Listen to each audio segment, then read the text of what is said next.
had driven another 25 miles with the top of his load of alfalfa burning. It is absolutely amazing that he didn't set fire to the entire desert out there.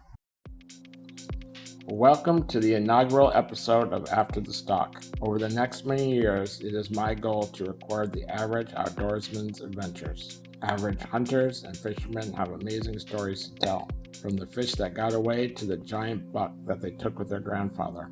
I want to hear them all. We cannot make these episodes without your participation. If you wish to tell your story, please contact us. Today we have a story that takes place 40 miles south of Gila Bend, Arizona, on a long stretch of road heading out to our Javelina camp. This story gets hot. I hope you enjoy.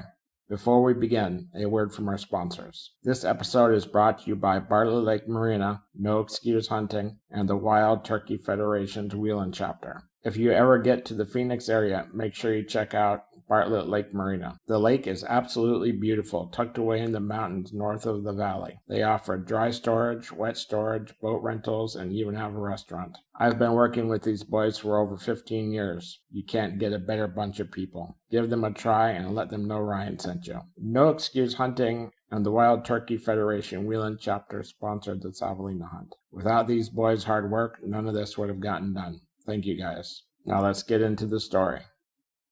We had just stopped in Sentinel, literally a place called nowhere. Got some gas, ate some food, and we were heading down the road. This long stretch of road that goes through the desert, cinders, looks like you're traveling in nowhere, literally. As we're traveling along, I see a plume of smoke off in the distance. It's actually quite long. It looks like someone's doing a prescribed burn. Maybe burning trash. Definitely doesn't look like a house fire or a car fire, but it's many miles long. We're traveling down this road, watching this fire grow larger and larger, still thinking it's some sort of prescribed burn. As we come around the corner, just to our left, there's a large flatbed truck, something from the 60s, a cab over. The whole back end, all the alfalfa is fully engulfed in flames. The driver had swerved off the road and tried to get as far away from any houses as he could, or any farm or trees, and he was out filming the fire with his cell phone, wearing his white cowboy hat. It was amazing. The whole back of the truck was totally engulfed. The cab was still perfect, the tires were perfect, everything was perfect. It looked like something out of a classic 1970s Burt Reynolds Smokey and the Bandit movie. I mean, it was amazing watching the amount of fire come off the back of that truck. As we're driving up to it, you're looking down the road and you see a lot of white smoke. You can tell that a lot of the alfalfa is fallen off the truck. Can't see how much or how long it went, but you can definitely see there's a bunch there. As I'm sure you can imagine, that wet alfalfa burning put off one hell of a plume of white smoke. Even when there was just one burning bale, you couldn't see through the smoke. We cautiously progressed, zigzagging like Frogger. At first, it wasn't too bad. We could stay in our own lane of a 2-lane highway. At times, there was larger piles and we would have to move over into the oncoming traffic, but nothing too bad. At one point, we came up to a giant wall of smoke, and we just drove right through it. Unfortunately, on the other side of the giant wall of smoke was an absolutely massive mound of alfalfa that was burning right in front of us. It was blocking out all view. You couldn't see the oncoming traffic. We couldn't go back. We couldn't do anything. I yelled to Dad to go left. He swerved left to go around it. And as he did that, he thought he saw a car coming through the smoke, so he swerved right and accelerated to get out of the way of the car. He was accelerating right into a 3-foot by 20-foot pile of burning alfalfa. The panic instantly grabbed me. We were hurling into a large wall of burning alfalfa. All I could imagine is that wall of burning alfalfa flying over our truck and landing right in my wheelchair. I screamed at him to go left, and he yelled that there was a car coming. And I screamed again, and he jerked the wheel left right at the last second, and we drove over the pile of alfalfa, leaving a char on the side of our truck. Fortunately, the car that he was seeing was 75 yards away.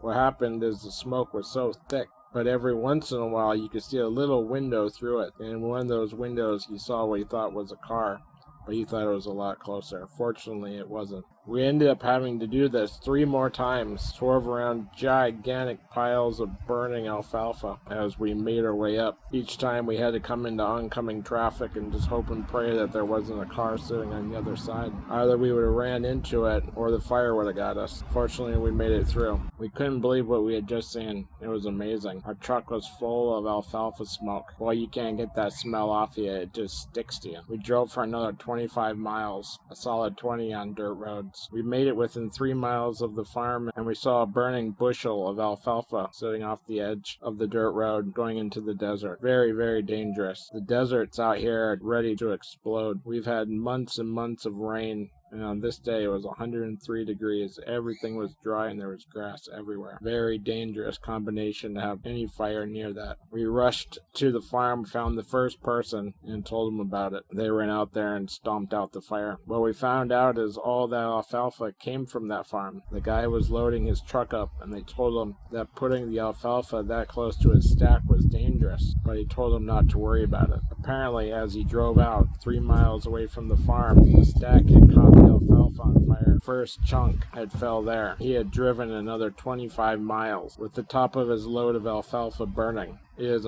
absolutely amazing that he didn't set fire to the entire desert. There is nothing out there except for desert and grass. There's nobody to put it out. No one would have seen it. The whole area would have burned up. I do have to say I'm proud of ourselves that we found that. It could have destroyed his whole farm had that fire gotten out of control. On the way back out after our hunt, the alfalfa was still on the road. You could see where the fire had spread into the hedgerows and the windrows. I don't know how it got out. I don't think they brought the fire trucks out, or anybody for that matter. What we pieced together was the driver finally noticed that his truck was on fire. He was doing everything he could to shake the load off. He would go to the right slowly, swerve to the left, and then jerk hard right again, knocking the load in what would be our path. He would do this repeatedly. At some points, the load would fall to the right off the road and catch the bushes on fire. 9 hours had gone by since we saw the truck burning, and as we approached it, it was still burning. No one had put out the fire. The tires were fully engulfed. Everything was fully engulfed. Most of the alfalfa was burned off, though. I guess when you're in nowhere, no one's coming to help. I wish we had gotten a photo or some video or anything,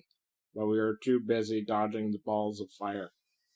Just one of those things. When your dad's driving, you can't use your hands. But it's something I'll never forget. It was definitely like something out of a 1970s movie. Please like, follow, and share. The only way anybody's going to hear these stories is if you yourself share them.